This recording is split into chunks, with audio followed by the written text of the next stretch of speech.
And the night falls before we can tell where victory lay. Means we don't know the head or tail of what the whole thing is all about. How beautiful. And the night falls before we can tell where victory lay. What happened, man? What was the outcome of all this? Here. I'm giving an example. Matthew chapter 27 verses 52 and 53. It says, and the graves were opened. Grave. No cemetery, in the cemetery, graveyard. The graves were opened. After the alleged resurrection of Jesus, the graves were opened, and many bodies of the saints who had fallen asleep and were dead and buried were raised. And coming out of the graves after his resurrection, they went into the holy city of Jerusalem and appeared to many. People came out of the graves and they marched down the streets of Jerusalem. People in their coffins or napkins, all worn out, only skeletons. They came out of the graves and they walked the streets of Jerusalem. And what happened? Finished, that's all. Finished, full stop.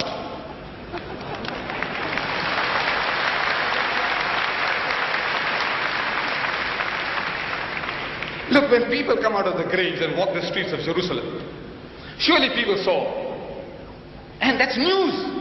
That will become world news. You know that? If people from the graves come out in Birmingham, I tell you, it'll be world news. Walking the streets of Birmingham in the napkins. It'll be news. But out of the 27 books of the New Testament, only Matthew records it. Nobody else saw it. Nobody saw it. Nobody heard about it.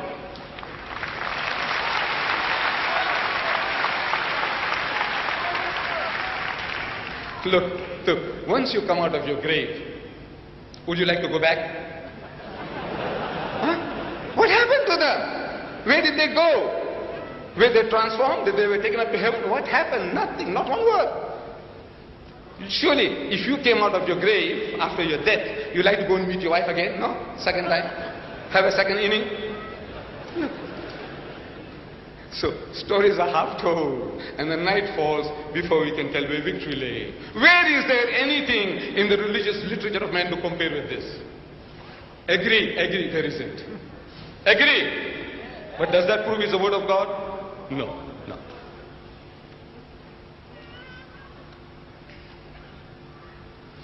Stories are half told. I'm reading to you now from the book of Judges. A book in the Bible.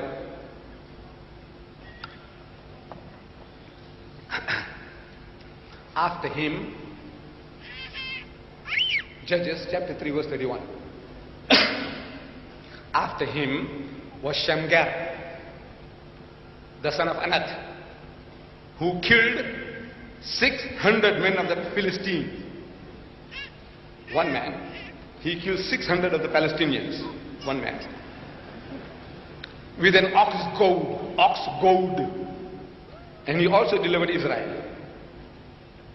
Now this goad, I don't know how many of you know what is a goad. You see, the first time I read about this as a young man, I read it in the book of Acts, A-C-T-S, Acts, chapter 9, verses 4 and 5, where it says that Paul, while he was on his way to Damascus, he saw a vision of Jesus. Jesus appears to him and he says, Saul, Saul, why persecutest thou me? Why are you harassing me? What are you persecuting me for? Why kickest thyself against the pricks? And I was shocked. So what kind of a book is this? Using such filthy, dirty language. So I went out on my search as a youngster asking the priest, what is this? And the priests were helpless. They were helpless. They can't explain to me what is Jesus talking about, kicking against the... I won't repeat it. Now, in the Bible that Brother Shorosh, he presented to me at the Royal Albert Hall, this beautiful Bible here, this is the 5th major revision. This Bible is the 5th major revision. Brother Shorosh nods his head, it's true. 5th major revision. I didn't know. You see, I thought the King James Version, or in England they call it the Authorized Version, was the one of 1611. That it has been already through 5 major revisions, and they still call it King James. That's an anomaly. You see, in the time of King James, 1611, this Bible was brought together. Then they found there's something not altogether right, so they made a major change. Major. You understand English? Major, minor. Minor is small, major is big. It's not fiddly little things. Major. You see, this is like your great-great-great-grandfather. He made his last will and testament. And your great-great-grandfather, he made a major change in that will.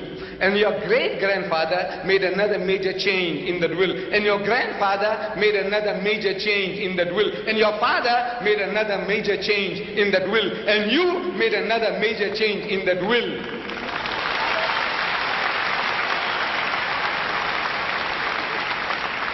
And you're still insisting that this is the original last will and testament of your great-great-great-grandfather.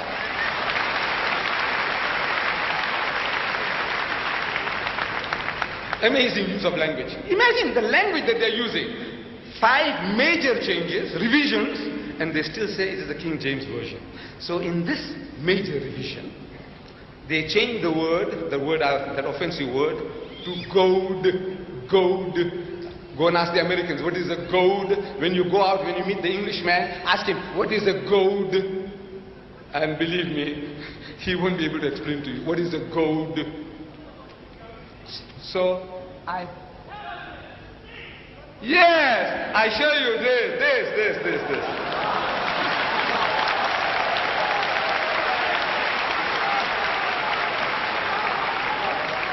Sit down, sir.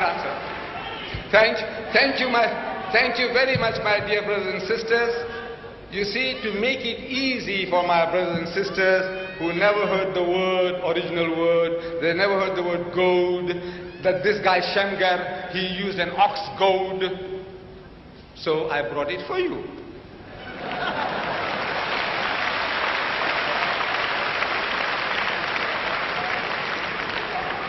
You see, this another word for this is a cattle prodder. They prod cattle to move. Ox goad, cattle prodder, spiked stick. There's a little nail here. Spiked stick for prodding. You know, with this stick, this Jewish lad, Shamgar, he killed 600 Palestinians with this.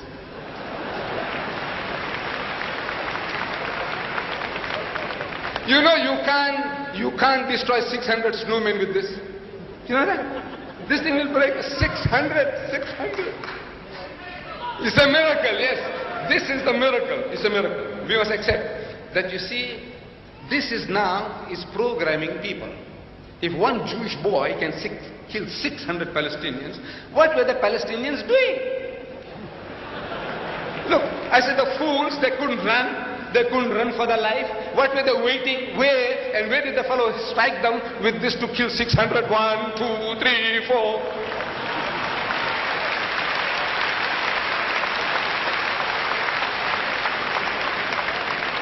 We have with us a very learned brother here on the stage. He is a psychiatrist, a man who studies psychology. He will be able to tell you, when you make people to read stories of this nature, what a certain Jewish boy did to your people, 600 of you with this stick, your psychology, your mentality, what happens to it. I'll demonstrate to you what it really happens. That's not the end.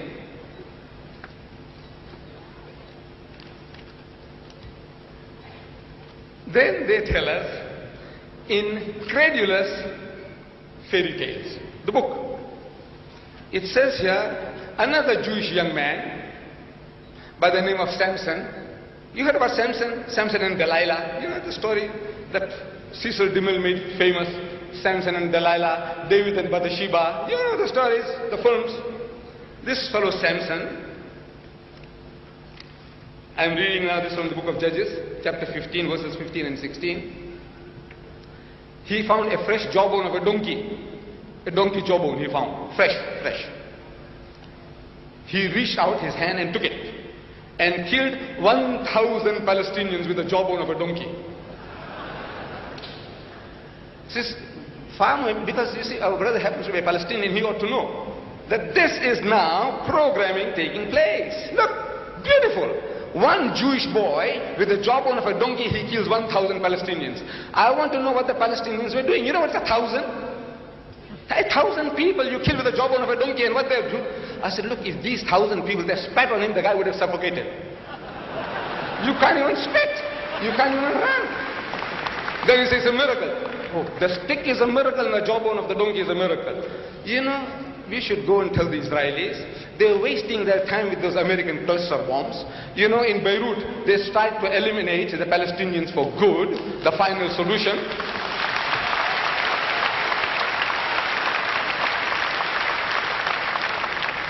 The final solution with American cluster bombs, and they failed. I said, look man, go and tell them, find the jawbone of the donkey and find this magic stick, you'll do a cleaner job. And Samson, after killing the 1,000 Palestinians, he sings a song. So when the jawbone of a donkey, heaps upon heaps, with the jawbone of a donkey, I have slain 1,000 men, hooray! Say hooray! Then, this book of God, in inverted commas, book of Judges is the name of a book, chapter 15, verses 4 and 5. It tells us that the same Samson, he's got magical powers. He went and caught 300 foxes. You know fox? You know what's a fox? Lomeli. You know, to catch a chicken. To catch a chicken in the open. Catch one chicken, catch one sheep, catch one goat. You know what an ordeal it is? You haven't tried. You catch them in pens. You have them ready, dressed. You know, dressed fowls you call them. The undressed ones. And you go and bake them. You try and catch one live chicken, live sheep, live goat. This Samson, Jewish young man, he caught 300 foxes.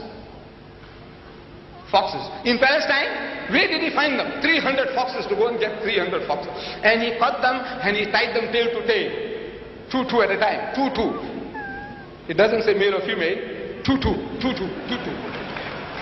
He made 150 pairs. 150 pairs of male and female. He tied them up. And they cooperated. The foxes cooperated. Can you imagine? Tame dogs, man, poodles, you know, poodles, those little tiny dogs. You try to tie the tails of two and see what they do to you. But Samson, you see, he had those magic powers. He caught them and he tied them tail to tail and he put fire between the tails. And they cooperated. And he told them, go for the fields of the Palestinians, and they went. And they destroyed the fields, the granaries of the Palestinians. I said, you believe that? You believe that? He said, yes.